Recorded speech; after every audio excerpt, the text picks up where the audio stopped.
Live from the BDN Studios, it's Bang and Dang. That's awesome. If you don't like that, then You ain't black.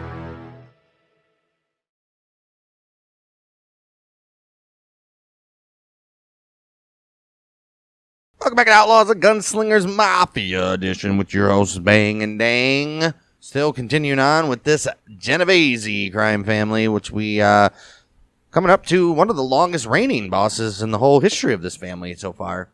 I think ever. To be honest with you. For a while. 24 years.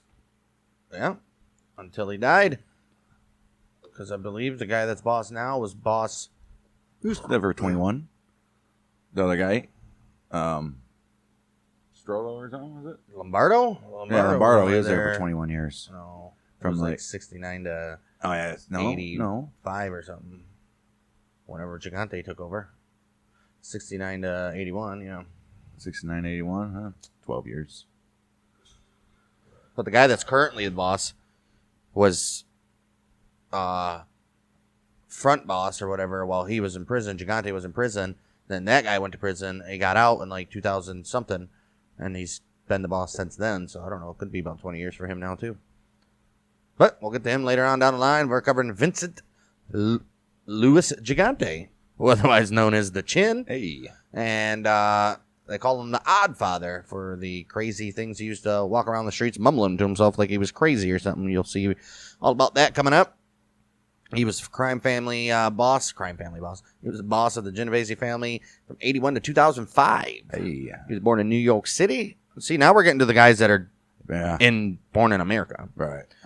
To Italian immigrants from Naples, Salvatore Gigante, who was a watchmaker, and Yolanda Gigante, who originally was Scotto. She was a seamstress. Hey. He had four brothers, Mario, Pasquale. Everybody has a Pasquale in their family, apparently. Right. And Ralph, who followed him into a life of organized crime. Plus, the most famous one, I would say, is probably Louise, who became a Catholic priest at the St. Athanasius Church in South Bronx and a city councilman. Oh, shit, dude. And he was pretty much hand in hand with his brother. Right. Never disavowed him, that's for sure. According to his brother Louis, his nickname, the Chin, it stemmed from their mother affectionately calling him Cinzino as a boy, derived from the name Vincenzo, the Italian form of Vincent. So they stopped and just called him the Chin, whatever. Because her accent, she couldn't Chin. say Vincenzo, apparently. Cinzino. Gigante graduated from public school 3. What the hell is that? You know, New York, they don't name their schools. It's public PS 134 or something like that. Oh, wow. He graduated from public school 3 in West Village, Manhattan. Later attended Textile High School, but dropped out. Gigante was a professional light heavyweight boxer between 1944 and 1947. I believe we had this in either Strollo or Catina's episode. One of them trained him. Yeah, one of them. He was also known as the Chin Gigante. The Chin Gigante. He fought 25 matches and lost 4, boxing 117 rounds. Damn. His first professional boxing match was against Vic Chambers, July 18th, 1944, in Union City, New Jersey, which he lost. He then fought Chambers a second time at St. Nicholas Arena on the 6th of October in 1944, and then he defeated him. Oh, he's got to do it again, right? He defeated him once again on the 29th of 29th of June, 1945 at Madison Square Garden. Had themselves a trilogy. At the Garden. His last match was against Jimmy Slade on the 17th of May, 1947 at Ridgewood Grove in Brooklyn. He lost by technical knockout. Got TKO'd up in there. Well, he maintained a residence in Old Tappan, New Jersey with his wife Olympia Grippa, whom he married in 1950, and their 5 children, Andrew, Salvatore, Yolanda, Roseanne, and Rita. All right. He maintained his second family at a townhouse on the Upper East Side, Manhattan, with his longtime mistress and common-law wife, Olympia Esposito. Damn, they're both named Olympia. And their 3 children, Vincent, Lucia, and Carmela. No He often stayed at his mother's apartment in Greenwich Village as well. Good for him. He was not married? His wife? Right. How's she a common-law wife, though? Can't have 2 wives. Apparently can. As a teenager, Gigante became the protege of future Genovese crime family patriarch Vito, Vito Genovese, obviously, who had helped pay for Gigante's mother's surgery. Between the ages of 17 and 25, he was arrested 7 times on charges ranging from receiving stolen goods, possession of an unlicensed handgun, legal gambling, and bookmaking. Most were dismissed or resolved by fines, except for a 60-day jail stay for a gambling conviction. During this time, Gigante listed his occupation as a tailor. Yeah, he tailored all right. Mm-hmm. Early 1957, he decided to move on Luciano family boss Frank Costello, which you've heard this story 57 times. Right. Without me saying it, guys, guess what date it was? Genovese ordered him to murder Costello, and on May 2nd, 1957, he shot and wounded Costello outside of his apartment building. Which everybody already knows, but we got to say it again. He shot him as he entered the lobby at 115 Central Park West, where he had an apartment at the Majestic in the corner of 72nd Street in Manhattan. Just as Gigante fired his .38 caliber handgun, Costello moved, causing the bullet to graze the right side of his head. So lucky. It is believed that because Costello fell down, Gigante thought the mob boss was dead. We also heard in one of the other stories that Frank got alerted to him because Gigante said, "This is for you, Frank," or something like that, and fucked it up. Although the wound was superficial, we all know it persuaded Costello to relinquish his power of Genovese crime family and retire back to his home. Genovese then controlled what is now called the Genovese crime family. Yeah. A doorman identified Gigante as the gunman. However, in 1958, Costello testified that, I don't know, I don't recognize anybody in that little lineup over there. So Gigante was acquitted on all charges of attempted murder, went on his merry little way. According to reports in the courtroom following Gigante's acquittal, he was overheard saying to Costello, "Thanks, Frank." Thanks, Frank. Just business, bud. Costello clearly took the hint from Genovese and retired soon afterward, leaving Genovese as an undisputed boss of the Luciano crime family, which is now the Genovese. Yep. 1959, Gigante was convicted with Vito of heroin trafficking and sentenced to 7 years in prison. He was paroled after 5 years. That was part of the whole thing that Lucky and them set up. Right. Not long afterwards, he was promoted from soldier to captain, running the Greenwich Village crew and headquartered at the Triangle Civic Improvement Association. It's true. He also met at the Dante Social Club at 81 McDougal Street and at the Panel Social Club at 208 Thompson Street. It's also true. And he also met with gangsters and business associates at his mother's apartment. Oh, that's fantastic. Ma! 1969, Gigante was indicted in New Jersey for conspiracy to bribe the entire 5-member Old Tappan, New Jersey police force to alert him to surveillance operations by law enforcement agencies, although that charge was dropped after his lawyers presented reports from psychiatrists that he was mentally unfit to stand trial. Bullshit. Right. Since 1969, Gigante had been treated 20 times for psychiatric disorders.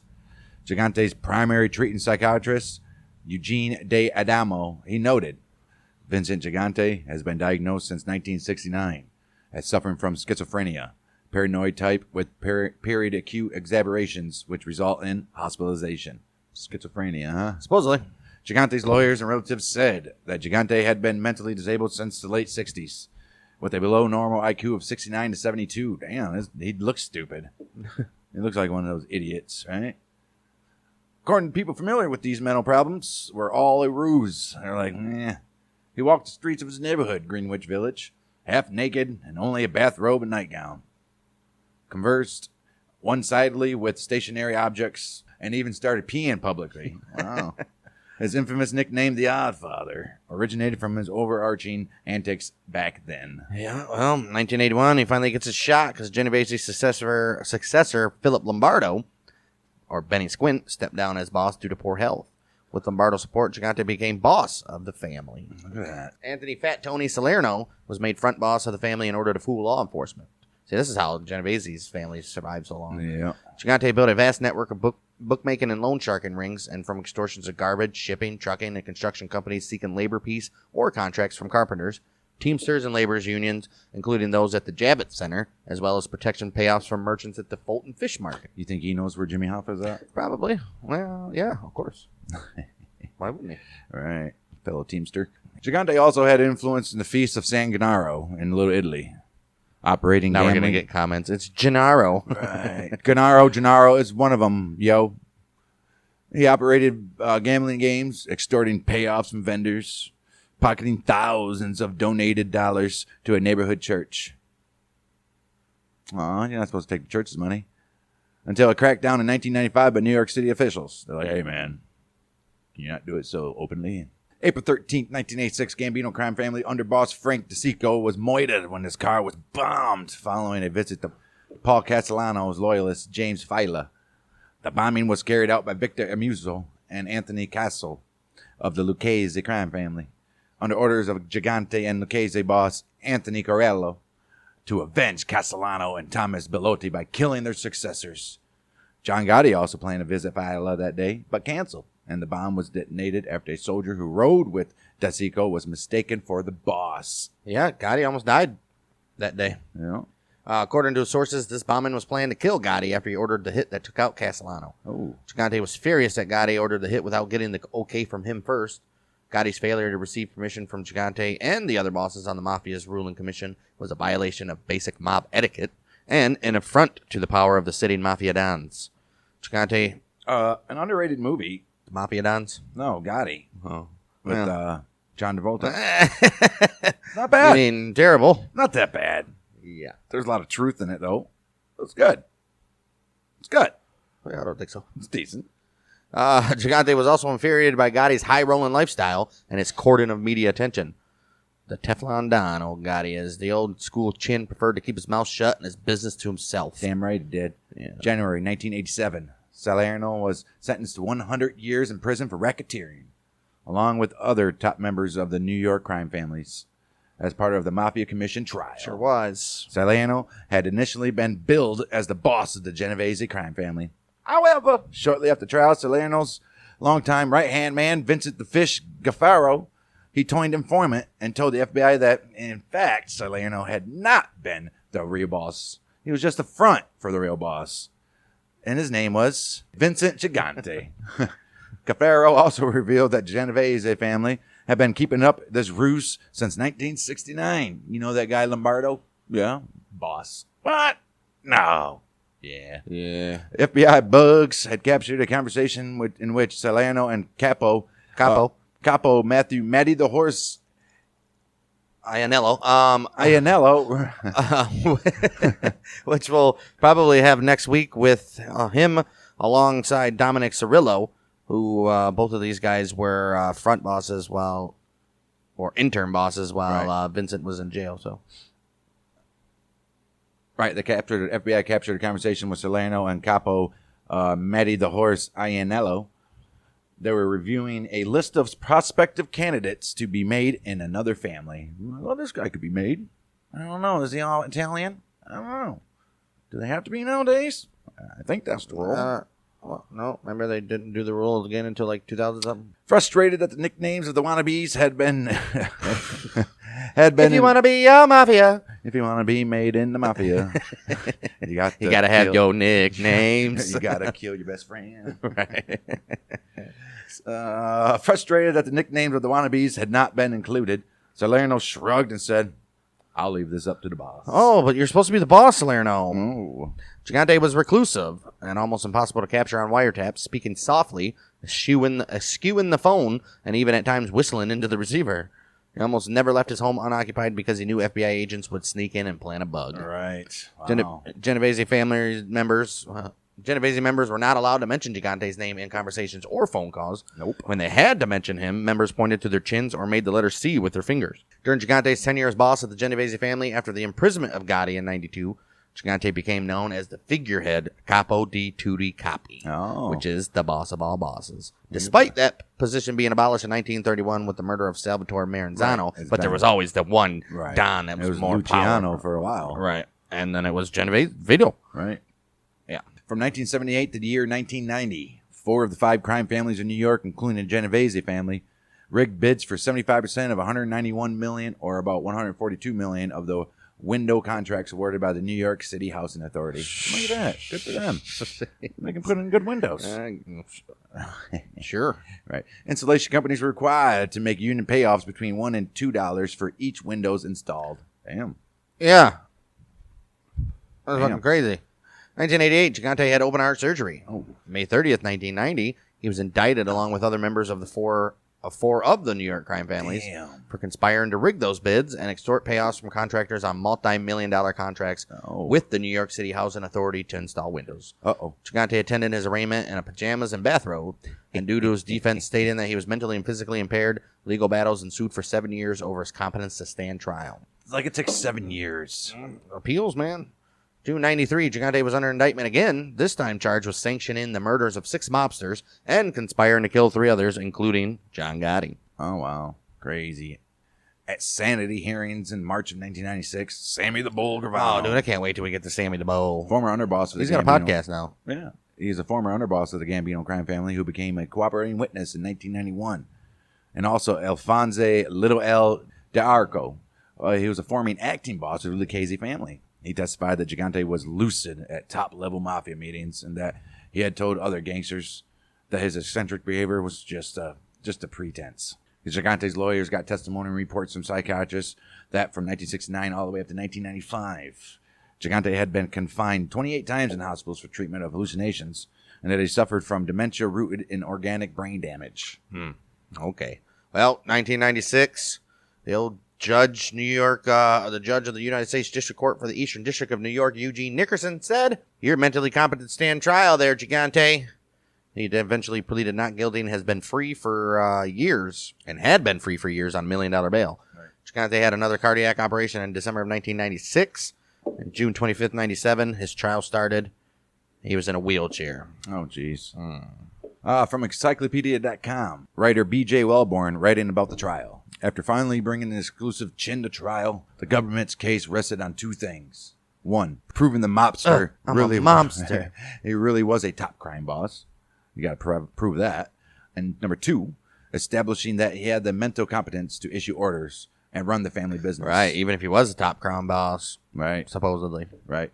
Testimony by gangster turncoats, including a riveting one via the closed-circuit television, guarantees justice at last. Where do they get a CCTV recording from? Well, it just means it's like when a judge does it from the jail. That's a CCTV. For more than 20 years, Vincent the Chin Gigante eluded justice with an elaborate and innovative ruse. He acted crazy. The reputed head of New York's powerful Genovese crime family wandered the streets. Yeah, we already said, in his bathrobe, relieved himself against light poles, and muttered incoherently. Word on the street had it that the Oddfather used an umbrella while showering. Okay. Gigante even had himself hospitalized 25 times for schizophrenia in the last 20 years before his prosecution. 28 times.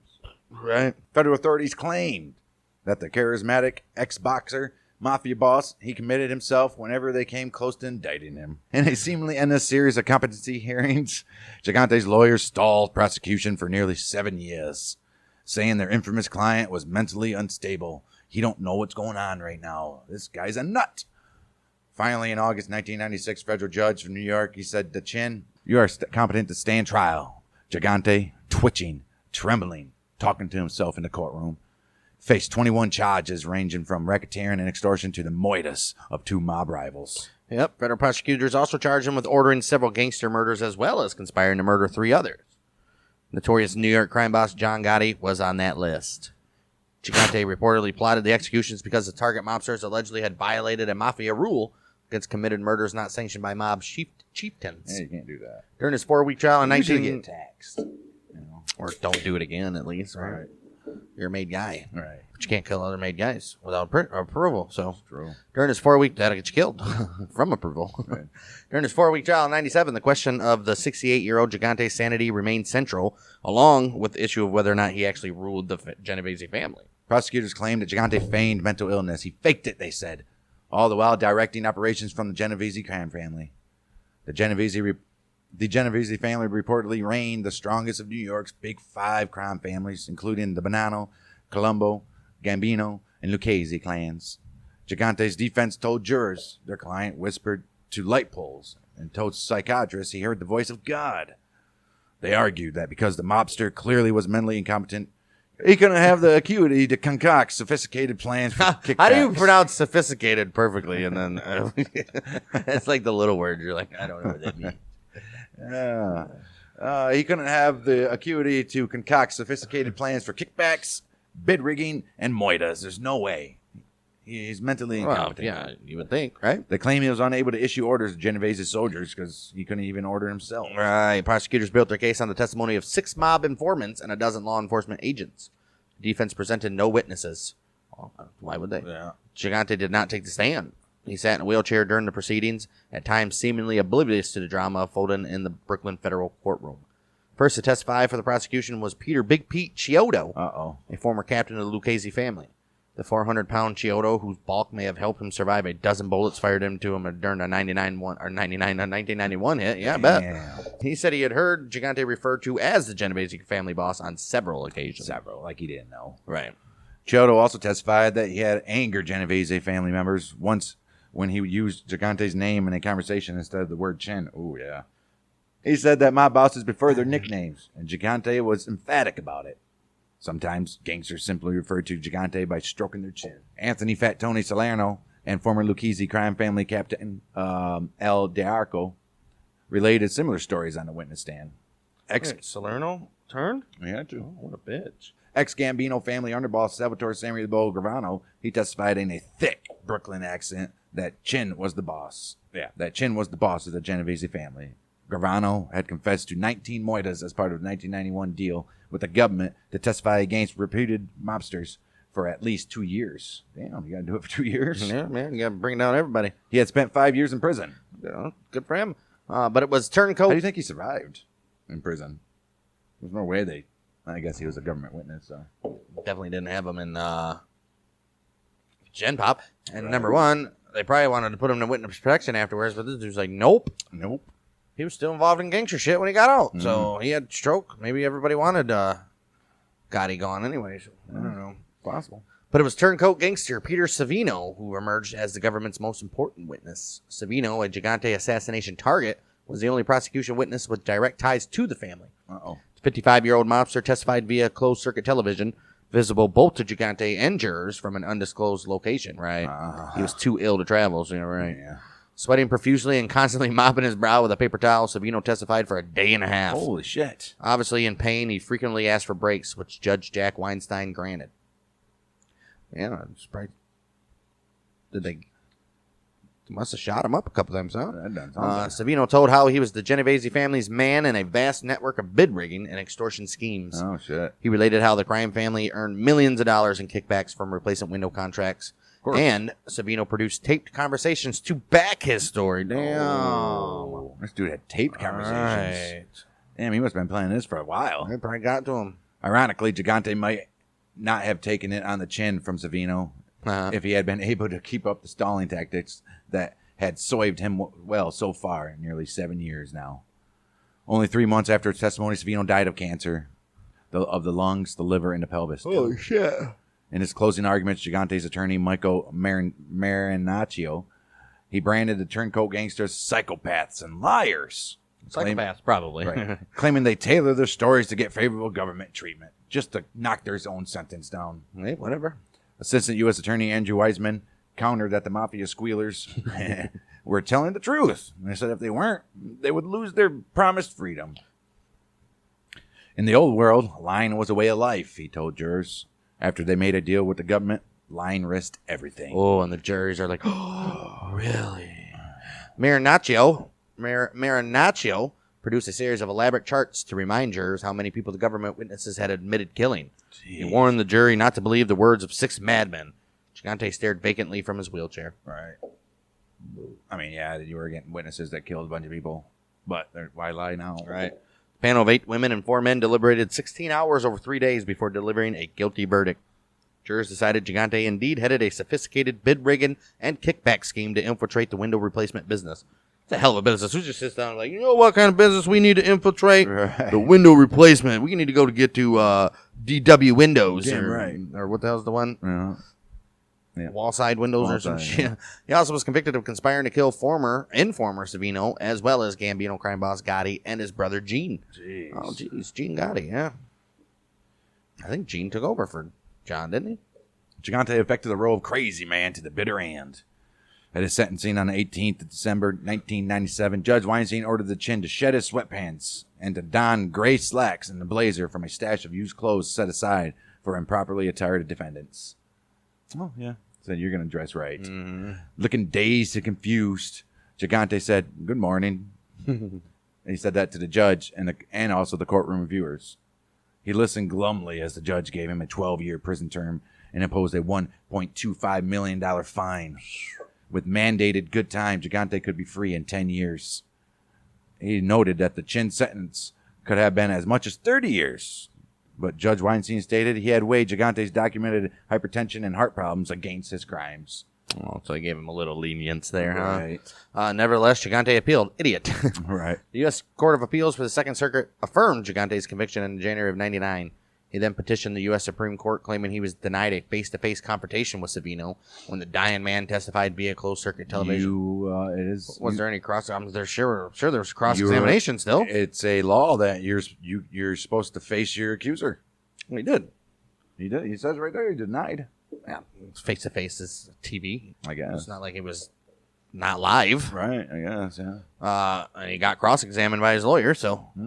He said his Sixth Amendment right to confront his accuser had been violated. January 2000, Supreme Court justices let Gigante's conviction stand. The Chin now serves his 12-year term in a Fort Worth, Texas prison hospital. Obviously, this article was written at the time. While in prison, he maintained his role as boss of the Genovese crime family. While other mobsters were entrusted to run the day-to-day activities, Gigante relayed orders to the crime family through his son, Andrew, who visited him in prison frequently. Well, January 23rd, 2002, Gigante was indicted again with with several other mobsters, including his son, Andrew, on racketeering and obstruction of justice charges. Oh, man. Prosecutors accused him of continuing to rule his family from prison and that he used Andrew to funnel messages to the family. They also wanted him held responsible for causing a 7-year delay in his previous trial by feigning insanity. Several days later, Andrew was released on a $2.5 million bail. Ray, that's a lot. Federal prosecutor Rosalind R. Moskoff had planned to play tapes showing him fully coherent, careful, and intelligent running crime operations from prison. No, I bet, dude, yeah. Faced with this evidence, Gigante pleaded guilty to obstruction of justice on the 7th of April, 2003, just hours before the trial was to start. Oh, damn. Judge, He still got over on him because how much money did they spend Right. getting the jurors and all that shit? Judge I. Leo Glasser sentenced him to an additional 3 years in prison. Moskoff stated, "The jig is up. Vincent Gigante is a cunning faker. And those of us in law enforcement always knew it, that this was an act. The act ran for decades, but today, it's over." 25th of July, 2003, Gigante's son Andrew was sentenced to 2 years in prison, fined $2.5 million for racketeering and extortion. He would do 9 months. The New York Times organized crime reporter and mob historian Selwyn Robb, he described Gigante's plea deal as an unprecedented capitalization for a mafia boss. It was almost unheard of for a boss to even consider pleading guilty. I mean, he had He had to get his son out of there, dude. Right. His son was probably going to go away for and years. He knew he's about to die. Right. However, Gigante agreed to the deal to ease the burden on his relatives. For instance, Andrews faced up to 20 years in prison had he gone to trial. Right. Another provision of the plea agreement stipulated that any relatives who had helped his deception, including his wife, mistress, and his old brother, Father Louis, would not be charged with obstruction of justice. Right. And it's not, the most of them, the most guy that probably pleaded to him, just plead guilty, was this Father Louis guy. He's like, I can't have that. Right. Oh, here's what looks like a news article. Federal investigators say 73-year-old Vincent Chin... Yeah, it's an article from New York Times, I believe. Vincent the Chin Gigante has replaced alien Gambino crime boss John Gotti, who is fighting throat cancer in a Missouri hospital, as the most powerful gangster in America. New evidence from a 3-year FBI investigation shows that Gigante, serving a prison term in Fort Worth, Texas until 2007, is in firm control of the Genovese crime family, the mafia clan dubbed the largest and most powerful La Cosa Nostra families in the nation. Investigators say it's wild that this is in a news article, dude. Right. Investigators say, however, that though Gigante is the unchallenged boss of the Genovese family, he does not hold sway over any of the other mob families. Of course not. Which are in various states of disarray after years of successful prosecutions. Yeah, this whole 90s dude screwed everything. Did. Still, hours of FBI tapes leave little question that Chin Gigante is actively engaged as head of the highly disciplined mob clan. In an October 18th chat at the Manhattan Cafe on the Upper East Side, for example, Genovese capo Alan Baldy Longo was heard openly discussing the renewed strength of the family founded in the 50s by the late Vito Genovese. Look at that. Like, we're back, baby. He says, "We're here. Don't let anybody tell you we're dead, Longo said. We're not, because Vito ain't here no more. Vincent is. We're here. Oh, you said Vincent, though. You're not supposed to say that. Right. Evidence surfaced during an investigation by Brooklyn U.S. Attorney's Organized Crime Unit that reveals what amounts to a new world order in New world order. in the New York crime families. For years, law enforcement branded the Gambino family the most powerful in America, followed by the Genovese. The other three groups, the Bonanno, the Columbus, and the Columbos, and the Lucchese, fell in place right behind them. Yeah. But an all-out assault on New York organized crime by federal, state, and local law enforcement in the past decade has seriously undermined the leadership of all 5 clans. The Brooklyn investigation, led by Assistant U.S. Attorney Paul Weinstein, found the Genovese and Bonanno groups are the 2 most powerful families as of now. I think this article was in like 99, I think. While the Colombo family is no longer recognized by the other families because of internal strife. Yeah, they were having problems right now. Gotti's Gambino family and the Lucchese group, meanwhile, have become hampered by uncertain leadership. Gigante's lawyer, Michael Marinaccio, scoffed at the notion that the old man is making a comeback, stating that Gigante is suffering from dementia and acute heart disease in prison. He's like, what do you think he's doing? He's an old man. Let him be. These are idiots. Throughout the law enforcement blitz, the Genovese family has remained unusually resilient, with far fewer of its members becoming informants, and its leadership, particularly Gigante, strictly adhering to a code of discipline and secrecy.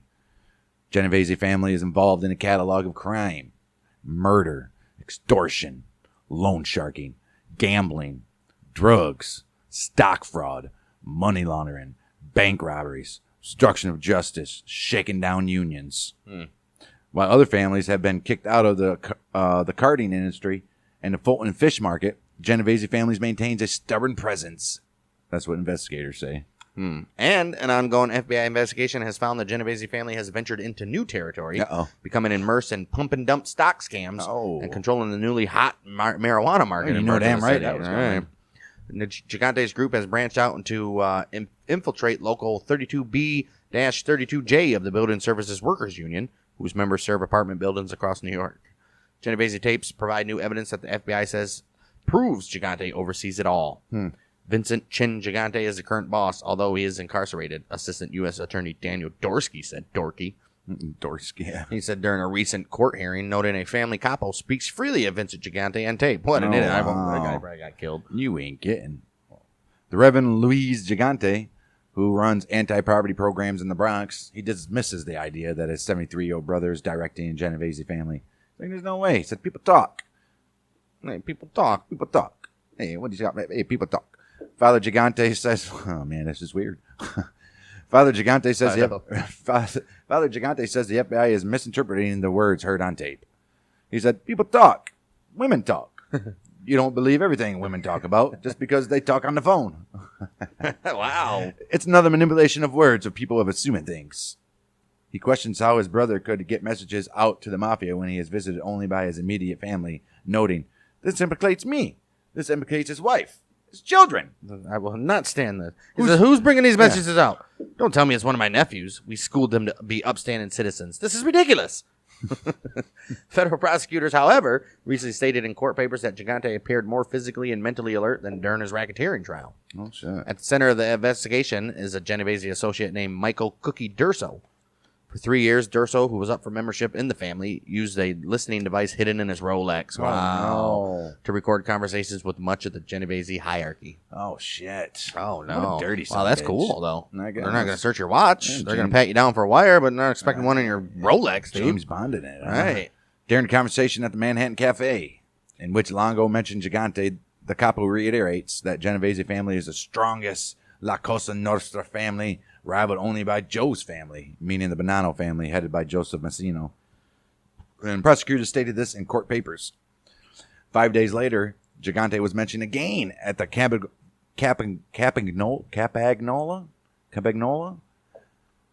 Gigante was mentioned again at the Capagnola restaurant on the Upper East Side. According to testimony by FBI agent Craig Donlin, Genovese soldier Paul Geraci told Durso the man he thought was the boss was Frank Serpico. Oh, what do we call him? Farby. Serpico? Serpico? Frank Serpico. They call him Farby. He said he's really not the boss. As was often the case with Gigante, gangsters did not mention Gigante by name, but referred to him simply by rubbing their chins. The action was caught on videotape. Damn, they got it all down, didn't they? Frankie? Barbie? Not the boss. Right. He's, meaning Serpico's still there, but he ain't the guy, Jirachi said. He never was the guy. This guy is the guy, he says, touching his chin to signify Gigante. This guy's the guy. Wow. Wow. Beef from the boss. Okay. As recently as March 30th, at the Bronx home of soldier Pasquale Patty Falsetti, Durso and FBI surveillance listened as Falsetti made clear that Gigante's son Andrew was speaking for the boss, according to investigators and court documents. Uh-oh. Falsetti claimed Andrew Gigante had put a beef in to the family hierarchy regarding a dispute with Genovese associate named George Barone. Uh-oh. Whatever the kid says, it comes from him, meaning Vincent, Falsetti said, touching his chin. Who's going to challenge that? Right. Who's going to challenge that? Wow. I bet you a lot of people hated Andrew. Right. Right. Oh, here comes this douchebag again. Right. Jeez. He probably thought he was some big top shit, too. Right. He's like the son on Tulsa King. Right. Or any powerful person's son. Conversations equate 3 years. Or any douchebag named Andrew. Right. The conversations equate 3 years after Gigante was convicted of racketeering, sentenced to 12 years in prison. Andrew Gigante is one of the handful of people who visit him on a regular basis. Gigante's lawyers, that's what they say. Although for years, Genovese mobsters rarely mentioned Vincent, during a July 22, 1999 conversation, soldier Joseph Zito talked openly about how Gigante once asked him to kill another gangster. Yeah, yes, me.